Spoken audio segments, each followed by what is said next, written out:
lot of experience in that. Yes, Jeff's looking around going, who's he talking about? Gentlemen. Gentlemen, I use that term loosely.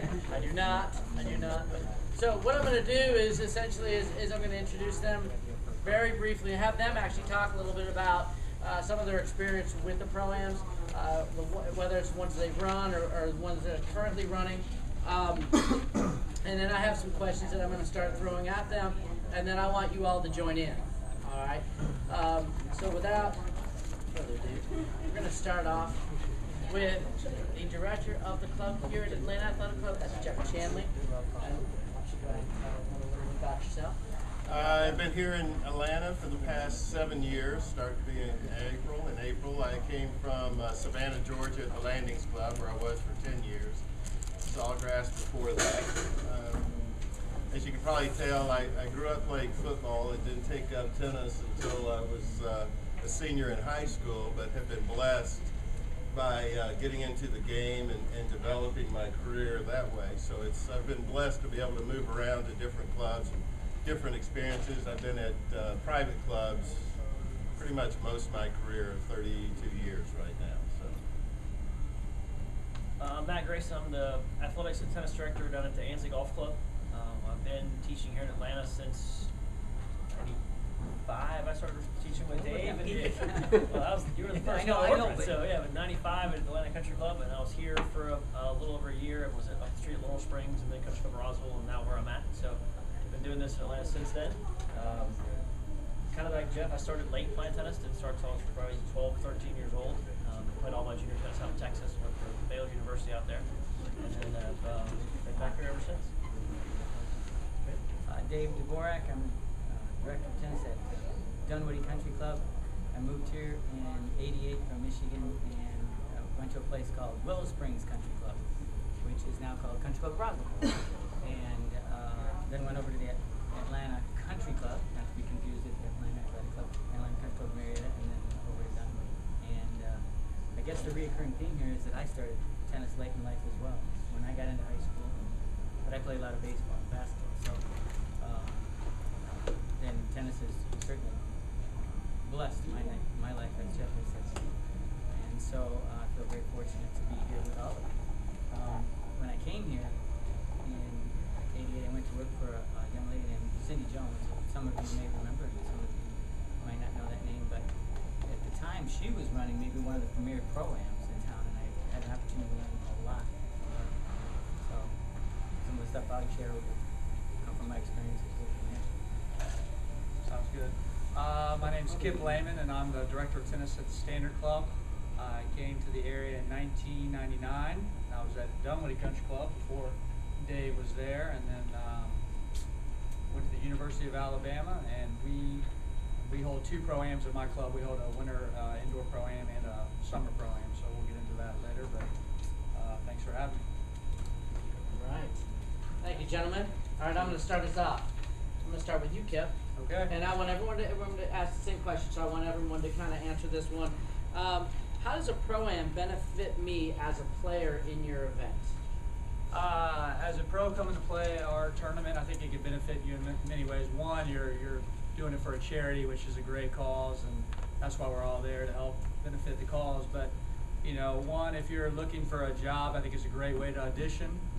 Getting out there, I know myself, in particular, when I see a pro who's very good with the members, who's good at playing, who's good at handling different situations with different people, it's a great way to get in there and for the person who's running the tournament, the other pros, and maybe the director to see how that person performs. I think that's very, very important.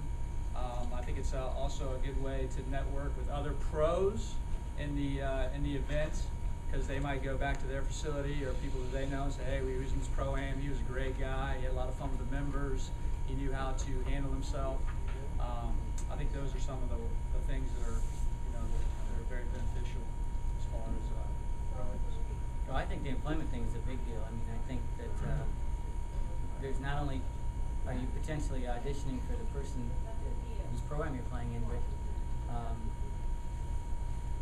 you might be able to take that person's job someday down the road. Those members that you're playing with, I don't mean it in a bad way. I mean, if somebody would leave, they might remember you, and there's stories of how that's happened for many pros in town over the years. I think that it's also a possibility, it's a great possibility to network and meet other pros, but also if you have career aspirations outside of tennis, there's many opportunities. You meet some incredible people and some leaders in their industries when you're playing in pro-ams.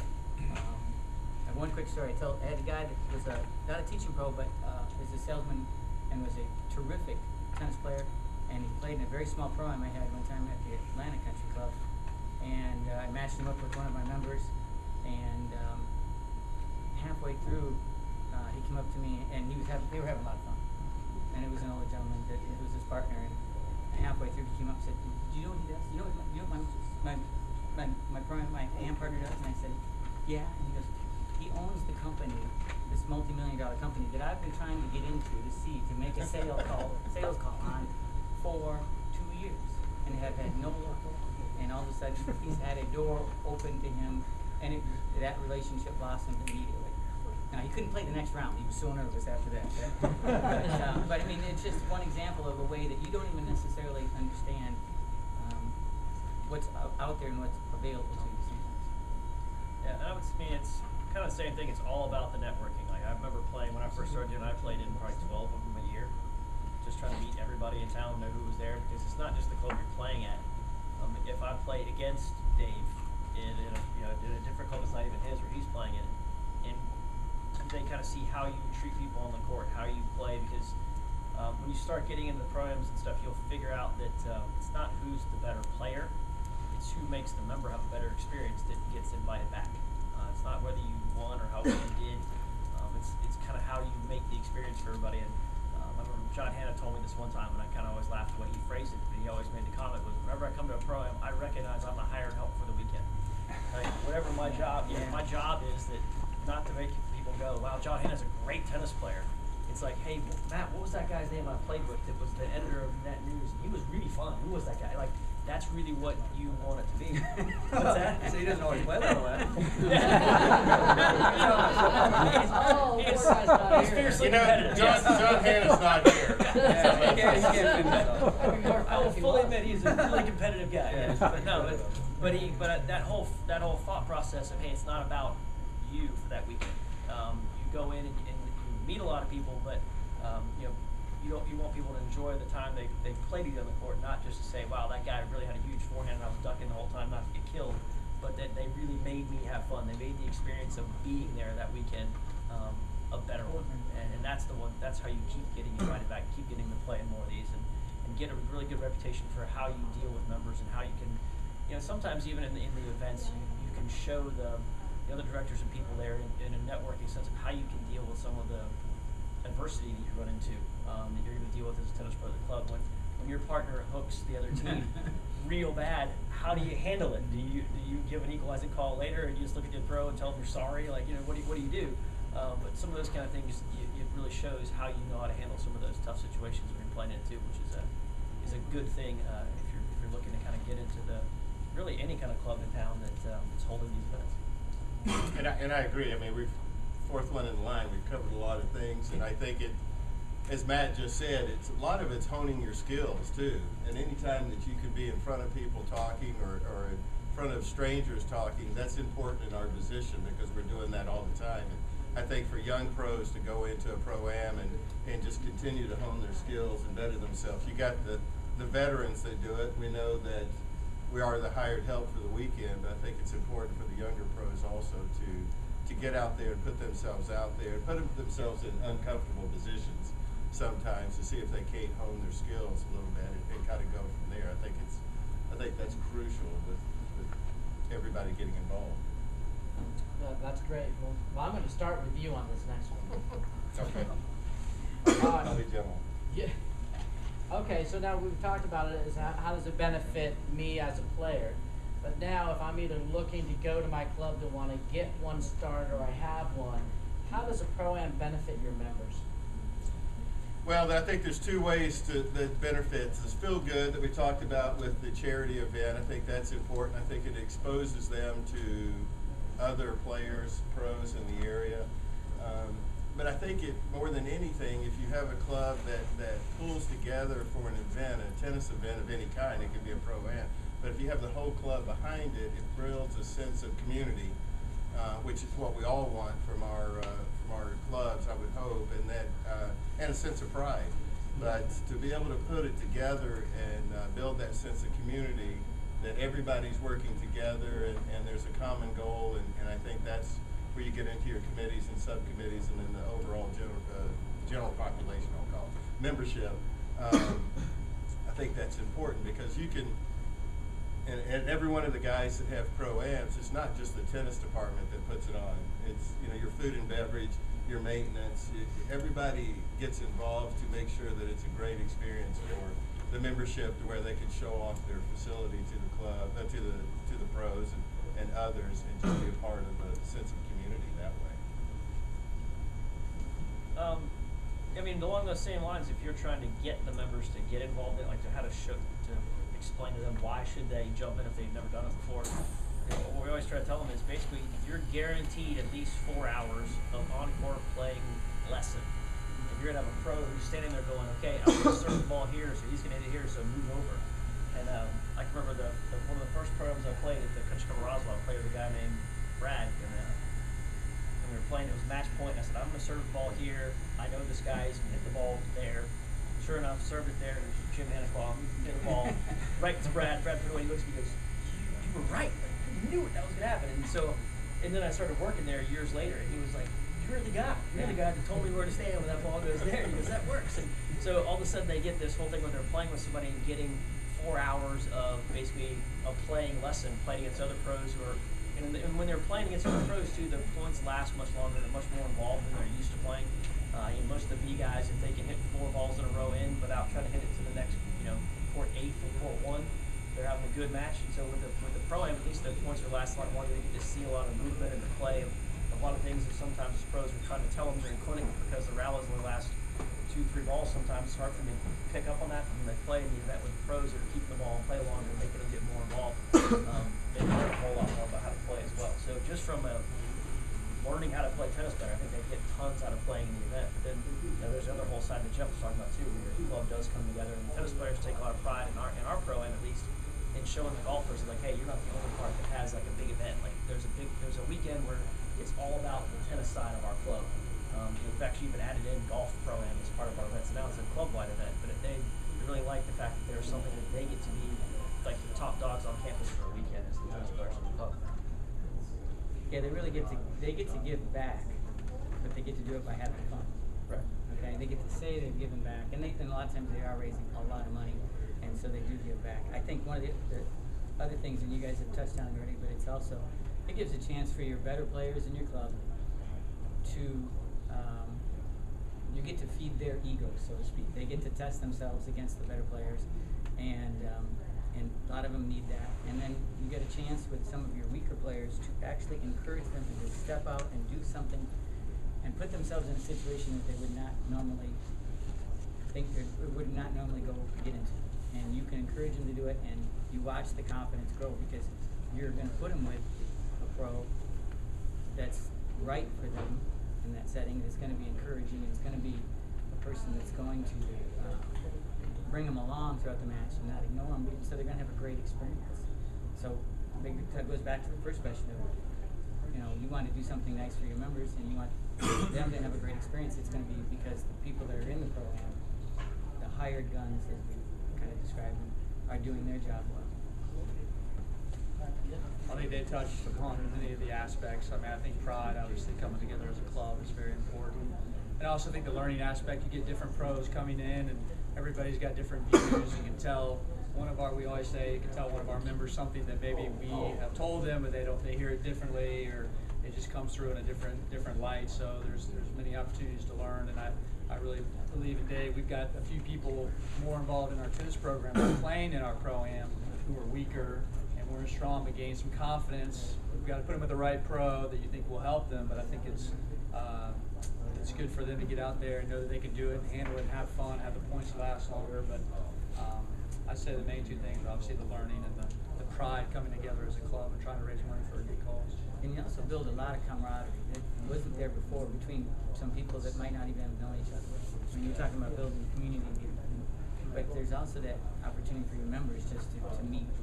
And that's always, no matter how long I've been in this business, that's always surprising. We tend to know all of our members, and so when you've been at the club for a long time and you've seen, I've known Matt, and he's been a member of the club for 10 years, and you've been a member for 9 years, and one day you both meet, and I just realized you didn't know each other. It's amazing to me, but yet that happens all the time. And that's the nice thing about having a team format. You can get to know your player if they're different level, A, C, AA, and you can come together like Dave said. So I think that's an important aspect. You need to know your fellow members a little better. Well, that's good. Now, and the next question, I'm going to kind of combine this one. And Matt, you touched on it a little bit in the first one. The first answer was very good.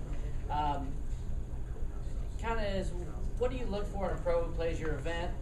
And also, I'll kind of piggyback into that is, let's say I'm new to town, never been here, and actually Max was the first pro-am I ever played into when I came into Atlanta, and that did a lot for me, and that's one of the reasons I want to put this together. So if I'm new in the area, how do I get involved? How can I, what's the first step to get involved in a pro-am? I'd say if you just find one club that has a pro-am, we all share all the lists. Like every time my event comes around, I call Jeff and Dave and Kip and say, hey, can you send me the list of guys who played in your event last year? I'll send you the guys who played mine, and we share around the list to get new people. I mean, we had 7 or 8 new guys that played in our event this year that were great. That really had a good time playing. And usually there you'll find one connection and then that guy will know 6 other people that he can invite that are really good at it too. And so really if you make phone calls to them, if you really want to play in them, make some calls or talk to one of your buddies that plays in them and says, hey, we've already talked about this, because if you get into 1, you'll get into 12. It's not hard to get started in it, especially if you have the right personality and persona to pull it off. As far as the kind of pros you're looking for playing the event, it depends on how your event's structured, what division you're looking for. I mean, like you guys have all played in the different events. We have a C division of ladies who are usually pretty much beginner level ladies. And believe it or not, it's the most popular division we have at our club because we play it as mixed doubles. We go out and get some really fun personality guys. It doesn't help that sometimes we try to find some young guys right out of college that can run and play, and the ladies are like, I want him as my partner. And we get those guys to go out there and play with some of those beginning ladies, and they love it. And it used to be the hardest group for us to find members to when it was not mixed doubles. For whatever reason, those beginning ladies relaxed when they didn't feel like it was so much pressure, like it was a regular league match not playing, all ladies. They almost mentally took it as this is a league kind of match. This is super competitive. And when we made it mixed doubles and had the guys come out there and just joke around and have fun with it, I think the first time we did it, we made the guys all walk out of the court carrying 2 beers. We said, like, we're gonna play mixed doubles for the next 3 hours. We're gonna have a lot of fun. And all of a sudden, that became the group that had the largest waiting list in it. But you have to have guys that are going to go out there and they don't really care if they win or lose. I mean, I think you guys said here one of the mixed doubles matches lasted like 5 hours for the round because the points were lasting so long. I mean, it took forever, but it was because everybody was having so much fun and they were playing for so long. You've got to have the guys that can play in the top division. They're going to be a little bit more able to step it up. Like if the other pro starts playing a little harder, you got to be able to look at them and go, all right, go for it. Yeah, you can do it too. And so those guys have to be able to be maybe a little bit more competitive. And it kind of depends also on the members you have. We've got some members that we know are a little bit more tough to deal with personality-wise. You've got to have a pro that can handle that. If they start saying, hey, we're not winning, what's wrong? You should be winning more points. I don't want to win this thing. You've got to be able to kind of smooth it over, handle it. So it does take a lot of cherry picking and a lot of work for sometimes as a staff to go through every single person that's in the event and sort of say, this pro's personality and this member's personality will work well together. This guy's the weakest guy in our division, so we need to make sure we've got a little bit stronger guy to go with him to make sure that he can compete. But in this group, we got to have a guy that's just really doesn't care win or lose, but everybody that plays with him has the best time of their life. We're going to put him in the mixed doubles division. So it's very specific to what your needs are, but there's everybody out there, so it does work. Okay. I want y'all to kind of touch on that one if you could. I think you want to get yourself involved in pro-ams, you build a good reputation around town. I've always said the only thing a tennis pro has going for him is his reputation. If takes a long time to build a good one, and it takes no time to ruin it. That holds true to form, I would say, for pro-ams. I mean, you can be really good in a pro-am for a lot of them, and you can screw up in one pro-am. And as much as Matt said, we talk about who's available and who's going to be good playing pro-am, we also talk about who's screwing up. Because it's not, you go back to the hired gun mentality. When you ask someone to play in your pro-am, they represent you to our members. And that's important to us. And so we choose we hope, wisely. And sometimes we have to not invite people back. I know that's the case for me with Kip.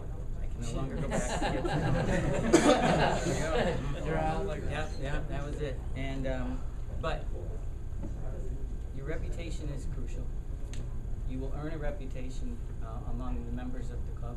You will earn a reputation among pros, and so other pros will then be your advocate and say, hey, listen, I've got somebody, he's good or she's good, she knows how to play a pro-am. But when we hear someone described as a good pro-am player, that means a lot to us, not just a good player. We can find good players all over the place. I hate to say that, but it's true. But to find a good pro-am player is special. Having said that, you have different levels in all pro-ams. Just because you are in with the lowest ladies does not mean you are the worst pro-am player in the group. It might actually be the opposite. Yeah, sometimes you need the better players You to need the help better- yeah. them have fun. And And I'd be anxious for you to describe what a pro-am player is. I said this the other day. The description of a great pro player to me is somebody that would, if you're the member I'm playing against, every point you feel like you had me, and you have no chance of winning. Yeah. That's the perfect pro-am player. When I'm playing against you, if I'm playing just hard enough, hitting the ball just to where you can get a racket on it, you feel like, God, I just missed it by this much and I had to win it on the line. But really, you had no chance at really winning unless we want you to. That's the perfect player because the member feels like, man, I was right there. I had him. I could beat that pro. When really they couldn't, but they felt like they had this confidence they could do it, even if they really, if the pro really wanted to win the point, they were never going to win it. But the member always feels like they really had a shot at winning. I think a good pro-am player is very much an encourager, someone who, one of the worst things we hear is that you're a good pro-am player. You've been a good one, but maybe you haven't been playing for a while, and you walk out on the court and you say to your partner, yeah, I love playing this last year. I haven't played for about 6 months. Oh my gosh. It's the last thing that we want you to say to one of your members. We might not know that when we ask you to play, or you might be coming off and you say, I can't really play this year because I'm hurt. And you should have told us and you could have found somebody else. I mean, you again are representing us, you're representing our clubs, and most of the time these people are paid big bucks, not little bucks, but big bucks to be in this event with you, and they want to have a good experience. And they're planning on having a good experience, and your job is actually to exceed their expectations. And that's hard to do, but being an encourager, being someone who tries for everything. And again, I'll go back. When I first got into town, I played in Matt's. I think that was the first pro-am I played in, and the ones that I played in from them. And I'm not a player, but anytime I see one of the amateurs that I've played with 3, 4, 5 years later, they know me, and I'm pretty sure they still like me. Because when we left the days of that day of playing, I tried to make sure that we were almost best friends by the time we left the day. And it's interesting. I just saw, I can't remember her name, the girl that I played with at your pro-am, and 4 or 5 years later, and she was like, "Do you remember me? We had such a great time." And it was just that connection of being a good friend and a pro, but at the same time at the end of the day. Right. And I would say encouragement and just the one thing, well, back to playing purposes, sometimes I've had people in our pro-am that are actually too nice. They're down 5-0. You need to try to make it close. You can't dink everything back. There's a fine line between ripping winners all the time, but also you don't want, if you're down 5-0 and you're playing 8 games total or 6 games, you don't need to push the ball back. If you got to put it away if you have the opportunity. Some people don't always do that. I'm not saying rip it all the time, but I think On the same side, if you're up 5-0. there we go. Don't Same ace side, the yeah. hand. Don't ace. Back We it need down. people that do that. I have a guy that would come in and he kick serves to all our members, and they, and the level he was in, they couldn't handle it. They're getting aced every time. That's no fun for anybody. So, You got to realize who you're playing against, what level. And realize who that when Christian Lopez is over there and he's got the worst amateur in the group. Yeah. Okay, and now we are up 5-0. We're playing to 8, Tone it down. and no matter what he's doing, that person's missing every ball. We've got to find a way. Yeah, we'll give the ball to Christian, and Christian needs to put it Yeah, away. to So help you gotta him. do that. And it depends on the levels, because like the AA guys, you don't have to worry about that. Sometimes they're better than you are, so you gotta, just figure out which group you're playing with. But I think, from my perspective, playing it, I always try to be positive, encouragement, and just try to make them have a good time. And that's what It's not about us. it's not. Yeah, Right. definitely not. Yeah, it's not about us. I like to add something too. A lot of the time these programs are like a weekend thing. And I play in some of them and I made the mistake to miss the party. And it's a whole weekend thing and people that are there, they expect to see you at the party, they expect to have a drink with them and meet their husband or meet their wife and be part of the whole experience. So the tennis part is one part, but sometimes I lose every single match, but then at night I have a great time with them. And the next day it's like, I love you, man, no matter. So that's important too. And the first time I play, I missed some of the parties and now I regret it because it's part of the experience to be there the whole weekend. Can I add to that? Block out your weekend. Rain happens to us all the time. Be honest about what your real schedule Don't is. just schedule if you've got a 9 o'clock match and you're supposed to finish at 12. Never goes that way. Block out the whole weekend. It's so nice to have pros that are willing to go a little bit longer, stay longer if you need that extra help or need to slot in somewhere in another division. Right. If you would like to keep playing pros, make sure that you don't have something planned on Sunday. And we obviously know you tank on Saturday. So be free to go do what you had plans to do on Sunday. That will be the guaranteed way to not get invited back. Well, there goes my next question. I'm kidding. We've seen it though. You know people you're out there, you're like, he's missing every single shot, loses every one, and you're like, man, I've seen this guy play. This guy doesn't miss by 10 feet on every volley. You just dump it in, not trying. You're like, and then I go, oh, well, my kid's got a tournament on Sunday. I can't be here. It's like, well, then don't sign up. It's okay. Just tell me up front. Okay, I'd love to be back next year, but I can't do it this year. I've just got something on Sunday. That's fine, but don't say you can do it and then in the middle of the tournament, because nothing's worse than somebody walking up to you and, hey, Dave, I had a lot of fun, but I can't make it tomorrow. We made the playoffs. What do we want to do now? The playoffs, right? Right, and you're like, well, it's 4 hours before we've got to start doing the playoffs. Like, what do you want to do at this point? So, like, be honest about what your schedule really can be. And if you can't play that year, just say you can't. Just say, I'd love to do it again next year, and you'll come back. That's easy. And be punctual too. Yeah, Be punctual. Yeah, don't be late.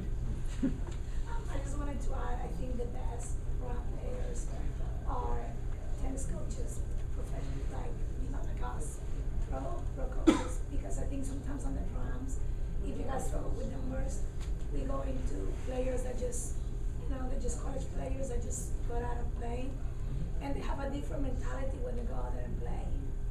Yeah, I tend to try to talk to the first time players Yes. before they go I play, think that's to so let them important, understand, like, because they hey, have no idea. right, this is kind of what the expectation is. This is what you're here for. Kind of give them a little more of a update on what this is really like. Ground Before, rules, yeah, this yeah. is the way it works. Like, hey, if your guy's bombing, if your pro's bombing serves at you, you can bomb him back. But if he's just rolling them in, then just roll them in. Like, kind of keep it even. Try to make the scores be 6-4, 8-6, whatever. Like, keep it close. Like, that's the plan for the weekend. And there's nothing wrong with people coming up and asking us, what about this situation here? I mean, because we're going to try and be honest with you. We're going to say, okay, you got the nightmare. Not that there's any nightmare. But you got the one that's, thank you for doing that. I owe you. Next year you'll have somebody different. And that's going to happen. Yep. But I'm going to trust, and we're going to get people that we trust for all the reasons we've already described. Right. No, that's good. And I always try to tell my players when they come in, I always tell them, you should never decide the outcome of a match. And I always tell them the AM should really always dictate the outcome of a match. And if that happens, it usually ends up being the way it should be.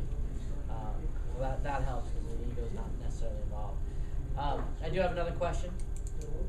And then I'm still want to open it up, and you guys are welcome to ask questions on this too.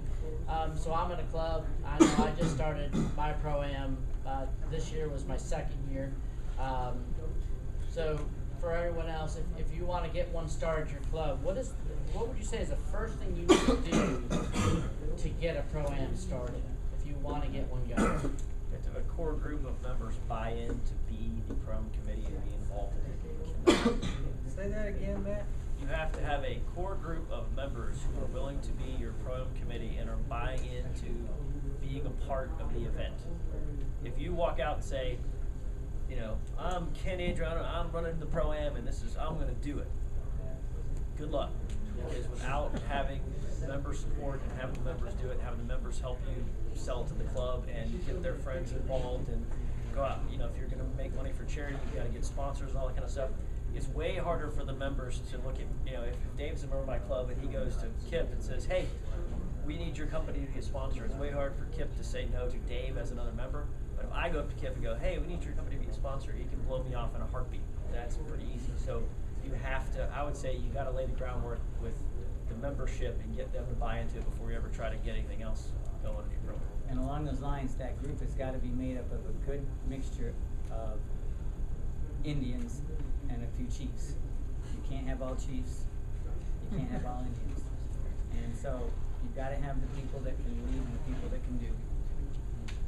Otherwise it falls apart. And because a good pro-am takes all year. And as soon as you're done, I don't know how you do it. Yeah. Well, it's interesting to say about the committee. So we brought the pro-am there in 2003, and I did it without a committee.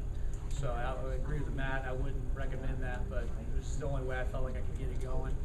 And but now it's changed. It's a lot easier, and it makes life a lot better. The members support it better. And like Matt said, the members can turn me down left and right, but when another member is asking for support, it makes a big difference. So it's just a great event. The members just really enjoy it because it's just time for them, like I said, get back and to play a lot of good tennis. And I think it's important when you put your committees together, the groundwork is before you get the committee together of what the assignment's going to be, what the job description's going to be, and so that you're not going in, let's put a committee together and we'll make it up as we go along. I think it'd be important to go ahead and assign a job description outline of what you expect out of it, whether it's media or sponsorship or player party or those types of things, to go ahead, and then I think it's easier to get the members involved, or at least a clear picture of what direction you need to be going and how it's going to be organized and go forward from there. So. And then be ready to play referee. And then be ready to play referee. Yes, exactly.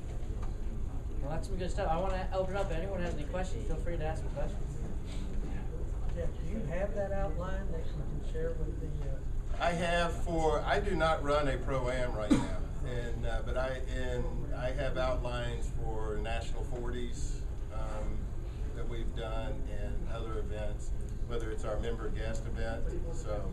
Could you share that with maybe? Sure. They can put it on the. Sure. I can scan it and send it out and get you national 40s. And get Pat to put it on the website so people can access it. it took over 2 years to develop that from the national 40s, and I've used that template, and that was at the Landings, which was pretty much one of the biggest national tournaments we had in the country. But it took 2 years, and it was crucial that I did it backwards, and I went out and had my chair people come back, and they built each job description that they felt that they had done over the past 2 years, so that we put it in a booklet, and then was able to then pass it on down the road for the next 10 years. That's going to be invaluable for us. Okay. But it's got to be a fluid document too. Yeah. Every year we change it depending on who's on the committee. Oh, yeah. At least it's a So, start. yeah, so it is a very fluid document, yeah. We gave the template to our group this year, okay, and the flow chart of all their responsibilities and who does what, and how many people you need them to meet to. And at the first meeting, the chairman, who we handpicked, this is going to be the guy, said, okay, we're going to do it this way. And guess what? That's the way we're going to do it. Okay, and in some regards it's going to be good, in other regards it's going to be a lot more work. So I mean, and that's why it's a fluid document. I'd be anxious to see yours. I know Bill has a question. Guys, I know you guys have a lot of formats that you use, and you've probably used a bunch of different formats. How did you come upon the one that you're currently using? So. I inherited it. You inherited? Oh, one of them I inherited, and one of them I used different pro-ams, like they used one at. So one of our pro-ams is basically with the same partner for the whole time, and it's a 3-hour, so it's a shorter pro-am, the indoor one, and then the other pro-am is when you're on a team, and my members have really enjoyed this. You interchange pros, because sometimes you might not, as much as we try, you might not get along with your pro or your member, so they switch during every round. There's 3 matches, so they'll switch partners, which is nice because you get a little, as a pro you get a fresh look, and as a member you get a fresh look. So we usually do it, and it depends on how many we get for that year. It depends on how many games we play, how many rounds. So it's just it's a variable method. It just depends on the numbers. Yeah, I think it depends on the membership too and the way they approach the event. Because I inherited a format at Country Club Roswell from Sydney Jones, that Dave was talking about earlier. Sydney was an excessively competitive person. Like, she didn't want to lose in tiddlywinks. Like, she wanted to win all the time. So her format was very competitive driven. It was all based off, winning your division. So I could say, I'm the men's Group 2 champion, and like posted around the club that I won. Well, we were going to try to change it more to what Dunwody's format was one year, where it was more of a team format, where each team comprised of a AA, A, B, and C guy, and an A, B, and a C lady, and have like a team group. And the members went nuts. And it was one of the guys that had won it last year in the Group 1 was going bananas. He was like, "You can't do this. It's ridiculous. I want to win again." And I had to basically tell him in the meeting, like, "You understand you won because you were a new member, and I gave you the best pro at Group 1. Like, you were good, but your pro was Ellis Ferreira." I was like, "Your pro was the #1 doubles player in the world. That's why you won. Like, if you have a different pro, you might not win this year. So just be careful what you ask for," kind of stuff. You have to understand, like, there is a different format to all that. So it kind of depends on the membership. I think because Dunwody's always in the team format, they like that. It's kind of fun to play as a pro in the team format some, just because you're always kind of in it. I think it keeps everybody involved in the event, because even if me and my partner are not doing so well, if our team's doing well, we're still trying to get games come in this weekend. But some people like the event of it as individual. The one we're running at Ansley right now is individual. We've tried to kind of do a more for that, where individually I can win my flight, but we do have teams that over the course of the weekend you gain points for the whole team. We have a team winner at the end as well. So we've kind of done a little bit of a mixture of the two at Ansley. But like I said, I think a lot depends on what you've always done, what the member expectation is, and then kind of what the feel of your membership is, whether it's a really competitive place, whether it's a really social place. That kind of drives some of that stuff too. And I think the formats inside the major format have changed, and sort of, I don't know if they've evolved, but they've expanded, and people have been a little more daring. And I would say at least 10 years ago, you wouldn't even have a mixed doubles division, and that has changed quite a bit. KIPS Pro-Am, you could be, and it has happened a couple of times, where you could be the only guy on the court. You could be a woman pro and a women member, and you got a women member, and then the next round, it could almost be the other way around. Yep. And it works really well. At our place this year, we had one division, only 6 people, but we played mixed doubles with female pros playing with male members. And so I did a little background check with several guys beforehand to make sure that they'd be willing to do that kind of thing, because some guys' egos will not handle that. But we had 6 guys that were all in, and the girls, the pros seemed to like it as well. So we'll try that again. But we only did it with a small group. Yeah, I think what Matt said, it's going to be the personality of the pro and the club. It's going to determine what the format's going to be. I've been in the competitive ones and the social ones, and it's, what does the club want to make it be? And that's, there's a lot of great formats out there. We could sit here and talk about 20 different formats that we've been a part of, but I think it's find out what the chairman decides the rules are going to be, and go from there and let that be the personality of the year, the format. Yeah. So what would y'all say running a Pro-Am would be the hardest part? Because we always talk about, like you said, a lot of good and bad, but what would be the hardest part in your experience of running the Pro-Ams? Time commitment or finding the right pros, whatever. What would y'all just, your basis be for the hardest? Rain. Yeah, weather is definitely the hardest one. It's the planning part. I would say the getting sponsorships, and if you do an auction, the silent auction and live auction collection stuff. That is the beast of the event. The actual running of the tennis part, getting the pros, matching them up. We all run events all day long, every day. That is by far the easiest part of the event. It's the the auction setup and all the peripheral things that happen, all the parties and all the things you have to coordinate with the different departments and make sure that they've got the right food there and they're on time and all the switching and stuff that goes on. That's probably the hardest part of the event. The actual tennis portion is probably the most relaxing part of the event. Once we always joke at our place, once the actual pro-am starts, it's the easiest thing in the world because it just runs with all the planning you got. But it's getting there, and we actually hired somebody that helps us with our event. Marcus used user too. It was like to actually do the auction. We hired somebody to bring in to do the auction because it was one time I was at Country Club Roswell, and it was I guess it was the first year I was there, and I thought Cindy was going to lose her mind because the member who they had put in charge of the auction walked in at 9 o'clock in the morning the day of the auction, sat down with a giant stack of papers and started typing on the computer. And she was like, "What are you doing?" She's like, "Oh, I'm getting the auction stuff together."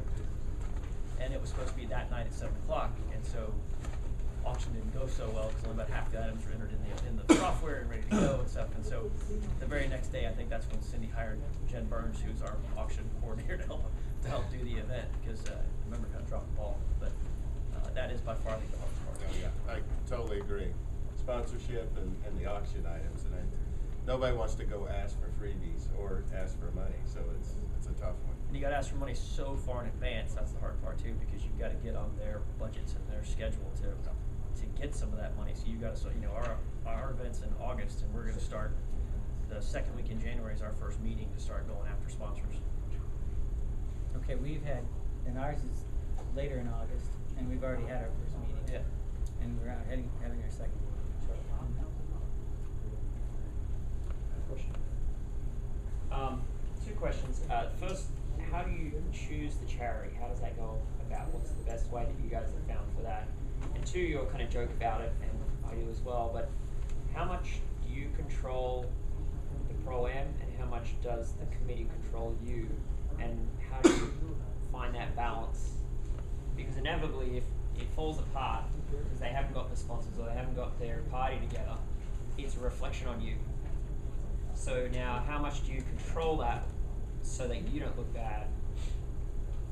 What's the And I balance? think that would be staying in touch with the committee throughout the year. If you wait till the 30 days before to find out how many auction items you've got, you're in trouble. Or sponsorship, you're in trouble. So I think it's staying in front of the chairman, but you can't just talk to the chairman, even though they're the chairperson, or you still are going to talk to the subcommittee chairs and check in with them also, just to cover yourself. I mean, I think that's the key. And if there's an issue, go to the chairman and let them, take it down the organizational chart to the sub-chair that way. So I think that would be the key, because if you don't know early enough, you can't get that person replaced. And you may hurt some feelings there, but sometimes you have to sacrifice one for the millions. So that's the idea. Yeah, to make them take onus for it, we've kind of slid in some peer pressure. We post around the club like, thank you for your support. This is our committee for the Pro-Am this year. Please thank so-and-so for heading up the auction. Please thank so-and-so for heading up this. So their name's been put out for 8 months that they're the person in charge of that at the club. And they like it because they're getting lots of recognition around the club. But it also puts the pressure on them because everybody at the club knows, she's in charge of this part of the Pro-Am. And so it helps make them stay on top of it because people are always talking like, oh, you're the auction person or whatever. So it does help. So you spin it as, hey, we're going to give you lots of publicity for all the help you're giving us around the club. We're going to put your name and your face around the club so everybody knows how helpful you are for our Pro-Am. But it makes them be responsible because everybody knows they're in charge of it.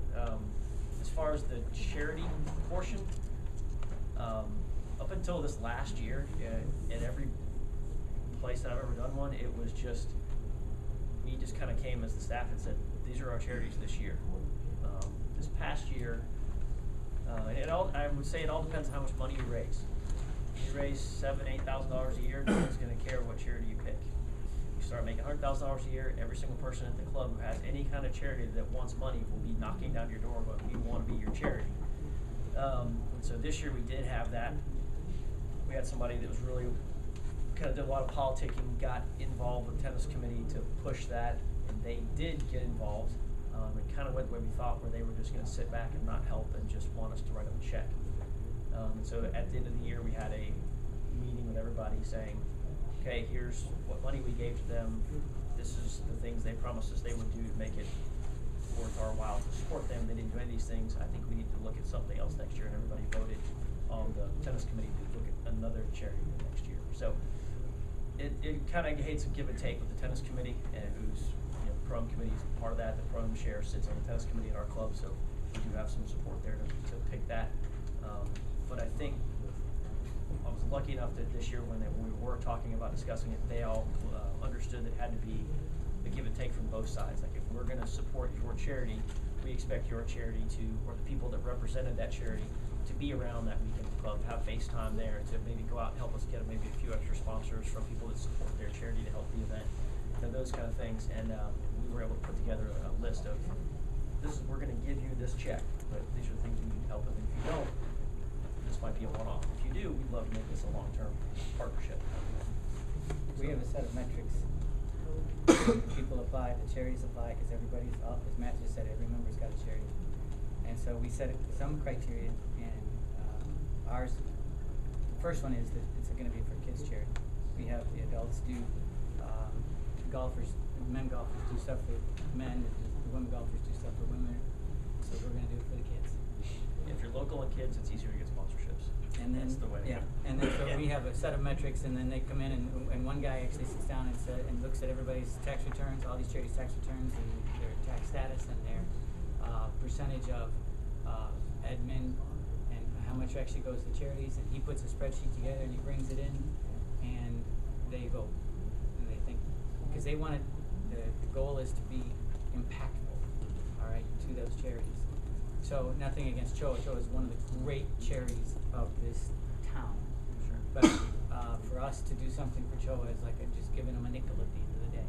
They raise big bucks. So our club wants to do something that's impactful, and so we also have one anchor charity and one charity that will rotate around. We've done as many as 3. It's not a great idea.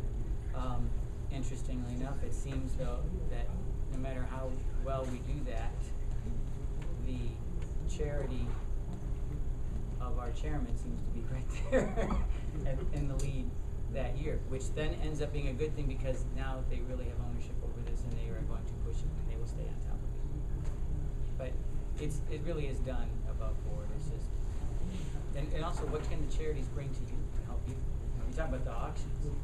Yeah. Do you find it's good to rotate the charities often, or do you think it's good if you have a good one stick with it? We rotate them. We rotate one charity every year, and we keep one as an anchor.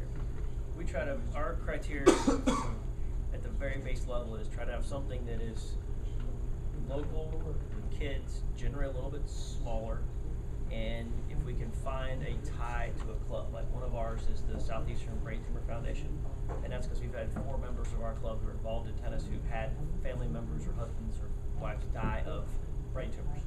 So as long as that is our charity, those people will be absolute driving forces for us, and things like that. So those are kind of our, just at the most basic level, our kind of criteria for picking the charities. Yes? In terms of sponsorship, what sort of companies would you go to, especially if it's the first time that you're trying to get it organized? And I'm not affiliated with the club, so I would try to get some subdivisions together that are very big in tennis.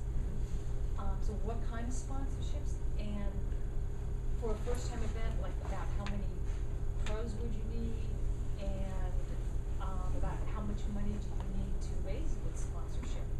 I know there's an entry fee, but Right. as well as, I just sort of thought, till I heard you talking, that the entry fees pretty much cover your expenses, but I guess they don't. So in terms of, and if you don't have a sit-down country club dinner, you know, because you might have something catered at a clubhouse, you know. Right. So what kind of money do you need to raise? What sort of sponsors do you look for? That could be all over the board. Yeah, I was gonna say, You know, I that know. could, and I mean, you're looking for an answer which, you know, could be $75 to start it off to $250. It depends on your clientele and what your experience is going to be out of it. But what sort of contributions do you need from sponsors? I mean, mean, do you need If them you're doing up a neighborhood like I did 2,000 each, 100 each? I mean, what ballpark? Well, you got to figure out how many courts do you have, what size of event you think you're going to run, because that would determine your number of people that can play, which is the number of pros. Most pros get paid some form of payment, anywhere from $75 to $300, whatever the per pro, depending on how you format it. Some people do a flat fee. Some people do it by the farther you advance, the pro gets a little bit more money to incentivize them to play a little better. So it depends on what your budget would be for the number of courts and number of divisions you could have and the time frame you're going to run it. At a neighborhood, you can do a lot of I mean, we like do services round and robins, goods donated could be a sponsorship. Like if you got a restaurant that'll donate all the food for one of your nights, like one of our members owns Taqueria del Sol, and he provides all the food for free for our event every Thursday night for the kickoff party. And so that saves us several $1,000s in food costs to the club, so we consider that like a sponsorship too. So you can do in-kind stuff at first to kind of get your event off the ground. It's harder to get people that are not connected directly. Like you would have to maybe go to your players, I would think, of a first-time event and see what companies they're associated with, if they can help you, or if they have any direct connections. Because I would say all but 2 of our sponsors this year were member connections. Like we even do a thing in our club called the host committee, which every member basically that wants to be on a host committee pays $1,000 as they're a sponsor, and they get special privileges and different benefits throughout the week. But and it guarantees them a spot. Like you don't have to be on a wait list if you pay it. If you're on the host committee, you're guaranteed a place in the event. If you pay the regular entry and there's more people than you're on, you can be on a wait list. So you can do things like that to up it to where they're definitely in and not going to be a wait list if you want to keep it a certain size.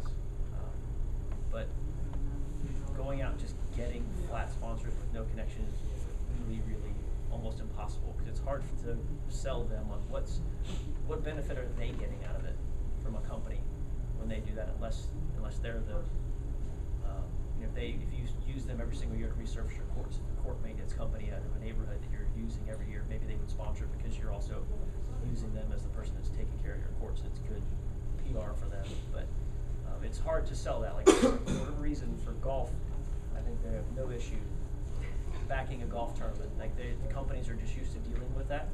In tennis, I think it's very hard to prove to them that what you're doing without being a member of the actual event, they can kind of sell it for you. That it's a worthwhile thing. Make sure you go in when you talk to these sponsors, or even in kind, that you go in with I'm expecting to have your name in front of this many people, Yep. and the exposure that they're going to have, because you go into it without some quantitative type of idea they're just going to look at you. So what? Prepared. What I am going to do for them. See, I'm Yeah. used to playing in the pro-ams, but Right. I've never, and I'm used to organizing for some charities. I'm really good at getting the silent auction weeks. If you ever need one, Oh. I'm great at that. Give me your number. We'll keep you busy. Turn that camera on her. But they want to know what they're getting for their money. Right, you got to But- go but I over the mean, package the information, corporations did. because what you have to understand too is every business in your area gets hit up 6 times a week for just the same thing. It might be a donation to a school, it might be a Yeah, we're donation to your event. competing with the football team. You compete and with everybody, cheerleading yeah. Team and, yeah. So you've got to figure out what is your pitch to them. Like sometimes it can be based off your charity. If your charity is connected with Kroger, then you maybe want to go to Kroger and say, hey, we're doing this charity, which I know is your official charity that you sponsor. Can you give us all the Powerade and water and Cokes and drinks that we're going to use for the weekend for free? You can use that kind of side of it, but you definitely need to have an official kind of packet or sales packet to show them that you really mean business and you've got your stuff together. Because if you just walk in and say, hey, we're doing this tennis tournament, we'd like you to give us $5,000 for what do you think? No chance. I mean, you really have to kind of have more of a real sales mentality of it to them. Because they're not going to do it out of the goodness of their heart. Right. Necessarily. Have the proper paperwork. You can give them a receipt for the 5013 or whatever whatever organization you're doing. So it's important to have that.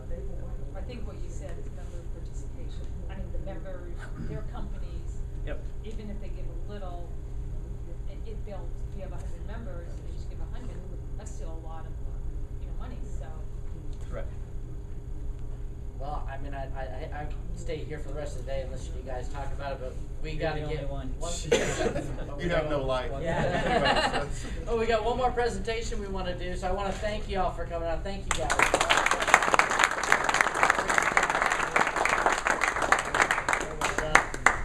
And now we have one more encore presentation, so if y'all come on, join us down the tennis courts, and we got one more thing for you. Badly. Okay, come on over. Come on over. I love this. I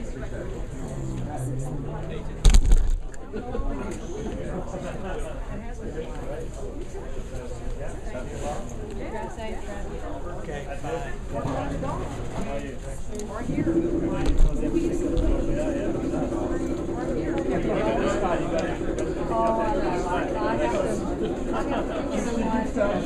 Every day.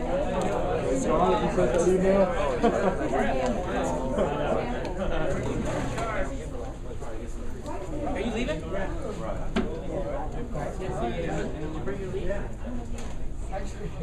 Like, we'll be talking much before that. Well, let me know. Hey, how are you? I'm good. How you doing? You know what this? Good, good. Got married? Oh my goodness! Congratulations. Thank you. Beautiful.